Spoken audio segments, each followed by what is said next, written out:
وہ ایک دوسرے کی مدد کریں۔ نبی پاک علیہ الصلوۃ والسلام صحابہ میں تشریف فرما تھے، جامع ترمذی کی حدیث ہے۔ تو صحابہ نے پوچھا محبوب کون سا مال سب سے بہتر ہے؟ اگر ہمیں پتہ چل جائے تو ہم وہ مال حاصل کریں، کون سا مال سب سے بہتر ہے؟ تو میرے آقا علیہ الصلوۃ والسلام فرمانے لگے سب سے بہتر ذکر کرنے والی زبان، وہ زبان جو ہر وقت اللہ کے ذکر میں جو ہے مشغول رہے، اللہ کے ذکر سے تر رہے، وہ زبان سب سے بہتر ہے۔ اور ایسی زبان جسے مل جائے وہ سمجھے کہ مجھے کائنات کا سب سے بہتر مال اللہ نے عطا فرمایا۔ پھر فرمایا اس کے بعد ذکر کرنے والی زبان کے بعد فرمایا شکر ادا کرنے والا دل مل جائے۔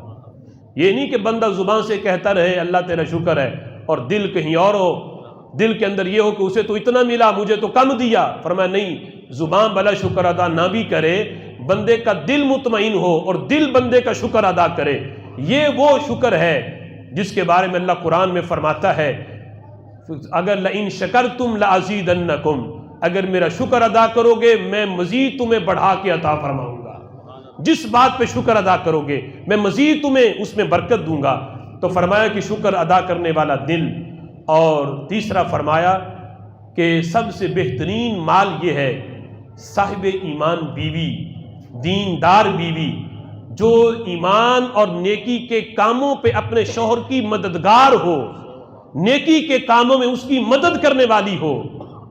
کتنا اچھا ہو کہ شوہر بھی عالم اور اس کی زوجہ بھی عالمہ ہو، اس بات کو دیکھ کے نکاح کیا جائے۔ تو کتنا اچھا ہو کہ شوہر اگر کوئی حوالہ ڈھونڈنا ہو تو وہ بیوی سے کہے کہ مجھے یہ ڈھونڈ کے دو۔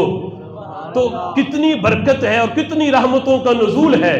اور اس حدیث کے عین مطابق کہ وہ بندہ سوچے اگرچہ بیٹھا تو کٹیا میں ہوں، اگرچہ مجھے بنگلے اور گاڑی تو میسر نہیں، لیکن جسے میرے محبوب نے فرمایا یہ کائنات کا بہترین متاع ہے، جو نیکی کے کاموں میں جو بیوی اپنے شوہر کی مددگار ہے، اللہ نے وہ بیوی مجھے عطا کی ہے۔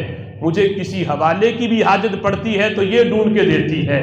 اس کاموں پہ جو مددگار بنے تو وہ بندہ اپنی قسمت پہ فخر کرے کہ رب ذوالجلال نے مجھے ایسی زوجہ دی جسے محبوب نے کائنات کا بہترین متاع قرار دیا ہے۔ تو فرمایا کہ اطاعت الہی میں ایک دوسرے کے ساتھ تعاون کرنا